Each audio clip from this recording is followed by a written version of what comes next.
wejigii koobaad ee nabadeynta beelihii ku dagaalamay koonfurta gobolka Sool ayaa lagu soo xiray deegaanka Dhumay ee degmada Laascaanood ee gobolka Sool waxaana qayb libaax leh ka qaatay isimada dhaqanka uqaal iyo waxgaradka deegaanka kulankan lagu soo xidhayay wejiga koobaad ee nabadeynta waxay diyaar u yihiin go'aamada ka soo baxa guddiga dhexdhexaadinta ee Dhumay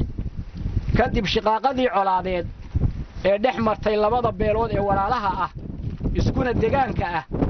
kalana ah Cabdi Garaad iyo Maxamed Garaad colaadaasi oo keentay dhimasho dhaawac baraka iyo burbur dhaqaale oo baahay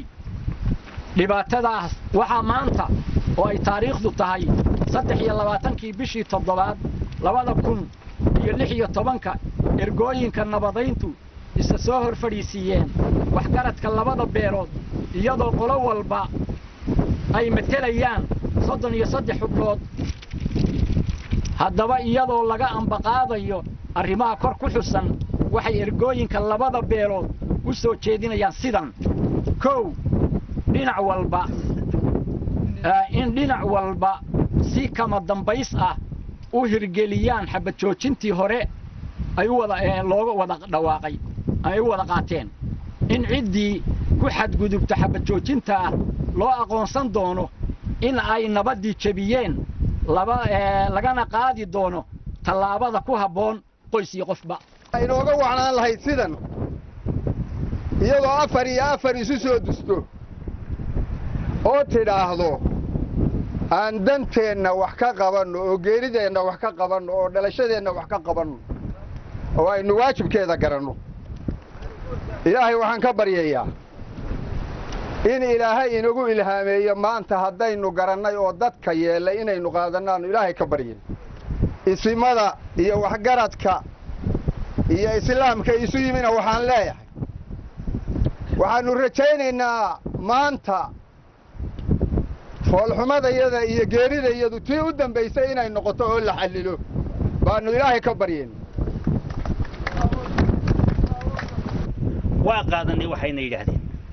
waanu ku soo dhawaynaynaa waanu ku guuxnay raalli baanu ka nahay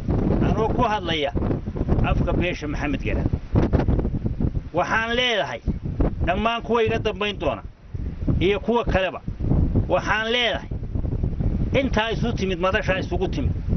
ee walaalaheena ee meel kasta ka timid ee culimo iyo codkar iyo abwaan iyo cuqaal iyo garaadabale nolosheenna u yimaadeen xooleyna ka dooni maayaan gabdhayna ka dooni maayaan geel lacagina ka dooni maayaan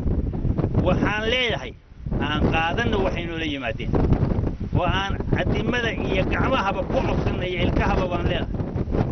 waayadan murtidu reer tolow malaha miisaan mar haddaanay maqal iyo helayn magac wax taageera anigana madmadowba iga galay marin ogaantii waxse mawle kugu beeray baan laga maqnaanayne waxse mawle kugu beeray baan laga maqnaanayne kol haddaan maslaxad bidaba waan maamiyaa galay midhar talaa waxaan odhanayaa labada meeloode 10 haloo masaa reer tolow maanta nagu yeela abwaan jaamac kaliya cilmi iyo abwaano kale oo ka soo jeediyay tixo gabaya oo ku saabsan nabadda isimada iyo uqaasha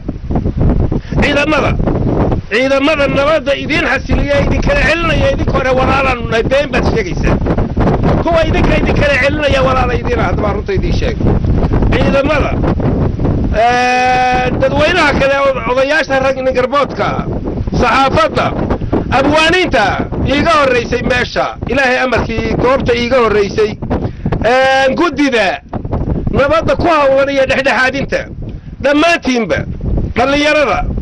dhammaantiinba waa salaamatiin assalaamu calaykum waraxmatullaahi wabarakaatu warhabra wadaag baa tihiin oo ilmaabti baa tihiin oo isu seedi baa tihiin oo isu sodog baa tihiin oo isku magac baad sheeganaysaan annagu ma naqaano meel dadkii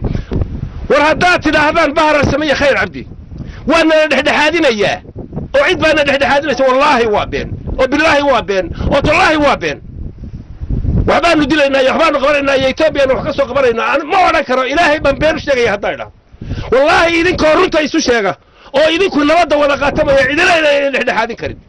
والله إذن كوهشية يا بالله يا تالله إذن كو إلهي تبين خير غتا إذن كو سوركو وإسكي نوهشية مويان واحد هشيسين كلا إن أنا جرين عيد اللي سدح سيحن كتا إن أنا جرين عيد اللي نحتاجنا كلا إن أنا جرين إلى كنت قالوا عن شغلنا النمط وعن مكسقين وعن بعان قبل يوم حدود فقرين النمط وأختي هلا أقولك عيدا كقرب أفتيا طلق يحب نجب ولا كده علي منه لقد لا ما أقول يلا بقى